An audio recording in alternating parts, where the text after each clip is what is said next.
আসসালামু আলাইকুম বন্ধুরা, আশা করি আপনারা সকলেই ভালো আছেন। আমি রুবেল আলম প্রধান টেকল্যান্ডের পক্ষ থেকে আজকে আপনাদের সামনে একটা নতুন আলোচনা করব। তো আজকের আমার টপিকটা হলো খতিয়ান অথবা মিউটেশন।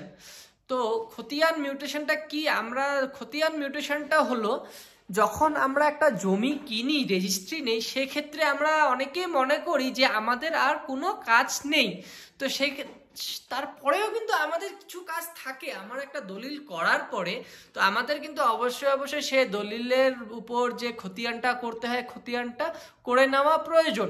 তো যদি আপনারা সেই খতিয়ানটা না করেন, সেক্ষেত্রে কিন্তু অনেক সময় অনেক রকমের সমস্যা হয়ে থাকে। তো বর্তমান অনেক সুবিধা করে দিয়েছে মিউটেশন করার ক্ষেত্রে। আপনারা যে জমি কিনলেন সেই নথিপত্র দিয়ে অনলাইনে আপনারা মিউটেশন কেস ফাইল করে সেখানে যখন আপনার নথি দিয়ে কেসটা ফাইল হবে, তো আপনার কাছে একটা ওটিপি আসবে যে মোবাইল নাম্বারে রেজিস্টার হবে। পরবর্তীকালে আপনার সিরিয়ালে নাম আসার পরে আপনাকে বিএলআর অফিস থেকে আপনাকে ডাকা হবে যে আপনার যে মিউটেশন কেস ফাইল করেছেন, তো আপনি আপনার নথিপত্র নিয়ে আসেন। তো আপনার যে খতিয়ানটা আছে সেটা আপনার নামে করে দেওয়া হবে, যেটা আপনারা নতুন দলিলে কিনেছেন। এবার আমরা কিন্তু অনেক সময় কি করি, দলিল কিনে বছর কা বছর ফালিয়ে রাখি, খতিয়ানটা আমরা করি না, মিউটেশনটা করি না। এবার সেক্ষেত্রে যখন আমরা পরবর্তীতে 10 বছর 5 বছর পর মিউটেশন করতে যাই, সেখানে যদি অন্য কোনো ব্যক্তির নামে মিউটেশন হয়ে থাকে অথবা খতিয়ান হয়ে থাকে, সেক্ষেত্রে কিন্তু সেই খতিয়ানটাকে চ্যালেঞ্জ করে আমাদের যারা আমরা যেটা জমিটা কিনেছি, সেটা কিন্তু খতিয়ানটা করতে আমাদের একটা সমস্যা ফেস করতে হয়। তো আমরা অবশ্যই জমির যখন দলিল করব, দলিল কিনে আমরা যত তাড়াতাড়ি দ্রুত পারবো সেই খতিয়ানটা আমরা করে নিব। খতিয়ান করতে যে একটা বেশি কিছু আহামরি ব্যাপার সেটাও কিছু না। আপনার দলিলের চেন ঠিক থাকতে হবে, আপনার নথি ঠিক থাকতে হবে। আপনি সমস্ত কাগজপত্র নিয়ে অফিসে যখন আপনি যাবেন, সেক্ষেত্রে কিন্তু আপনার কাগজপত্র দেখে আপনার নামে খতিয়ানটা করে দেওয়া হবে, এলআর টু এলআর। তো এটা নিয়েও আমার একটা সন্দেহ, আলোচনা, একটা প্রশ্ন আছে মনের মধ্যে।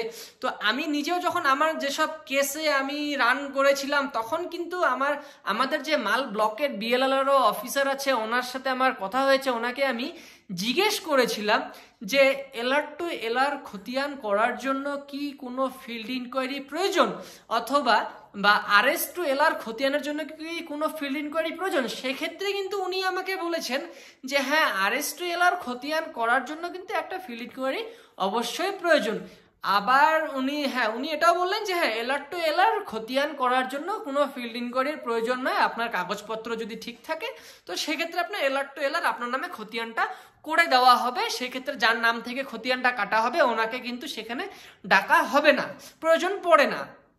কিন্তু সেক্ষেত্রে আমি আরেকটা কেস দেখেছি, সেখানে উনি হচ্ছেন এলআর টু এলআর জমি কিনেছেন। এবার ওনার এলআর থেকে শুরু করে আরএস পর্যন্ত মাঝখানে যত চেন ডিড আছে সবকিছু তথ্য একদম ঠিকই আছে, কিন্তু সেক্ষেত্রে কিন্তু ওনাকে সেই এলআর টু এলআর খতিয়ানটা করে দিচ্ছেন না। তো এটার মধ্যে একটা প্রশ্ন জাগে যে যেহেতু সবার ক্ষেত্রে একই জিনিস হওয়া দরকার, যে এলআর টু এলআর খতিয়ান করার জন্য কোনো ফিল্ড ইনকোয়ারি অথবা কোনো হিয়ারিং এর প্রয়োজন নয়। তো সেক্ষেত্রে আমি একটা জিনিস বুঝলাম না যে ওনার সেই খতিয়ানটা কেন ওনারা করে দিচ্ছেন না।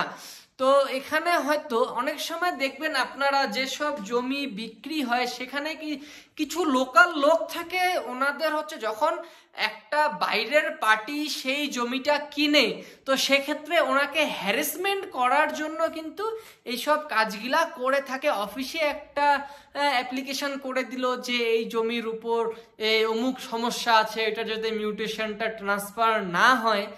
তো সেক্ষেত্রে কিন্তু ওনারা এইভাবে মিউটেশনটা করেন না।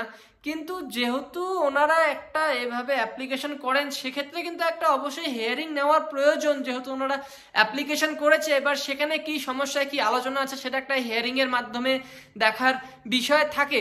কিন্তু আমি দেখি যে বেশিরভাগ ক্ষেত্রে কিন্তু এইসব নিয়ে বেশি একটা দেখেন না অফিসাররা, অতটা একটা মাথা ঘামান না। তো এই জিনিসটা আমি দেখেছি। তো সেক্ষেত্রে আমি যেটা অনুভব করেছি অফিসে এত যাওয়া আসা করে, আমি যে অনুভব করেছি, তো যে সিস্টেমটা বাস্তবে, যে সব জিনিসের একটা নিয়ম থাকে একটা কাজ করার জন্য।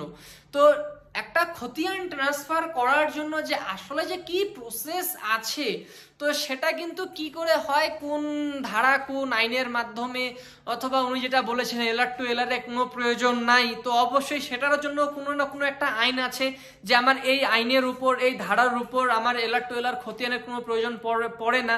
আর যেমন আরএস টু এলআর এ একটা ফিল্ড ইন করে প্রয়োজন পড়ে, হেয়ারিং এর প্রয়োজন পড়ে, অবশ্যই সেটারও একটা ধারা রয়েছে। তো সেটার যে সঠিক নিয়মটা কিন্তু আমি আজ পর্যন্ত বুঝতে পারলাম না। তো দেখা যাক, আমি এবার যখন আমি চেষ্টা করবো সেটার একটা ইনফরমেশন বের করার, আমি যদি সেই ইনফরমেশনটা অফিসিয়ালি লিখিতভাবে পাই, তো সেটা কিন্তু আমি আপনাদের সাথে অবশ্যই শেয়ার করব যে অ্যাকচুয়ালি আসলে মিউটেশনটা করার জন্য আমাদের কি কি জিনিস দরকার, কি কি প্রয়োজন। তো আজকে এই ছিল হচ্ছে আমাদের মিউটেশনের আলোচনা। আশা করি আপনারা বুঝতেই পারছেন যে দলিল করার সাথে সাথে কিন্তু মিউটেশনটা করে নেবেন। মিউটেশন করতে বেশি একটা খরচা লাগে না, সামান্য কিছু ডিসিআর কাটতে লাগে, যা আপনার খরচা আসে, এবং অতটুকুর মধ্যে কিন্তু আপনার খতিয়ানগুলো হয়ে যায়। তো আশা করি আপনারা বুঝতে পারছেন। ভালো থাকবেন, আল্লাহ হাফেজ, আমার জন্য দোয়া করবেন।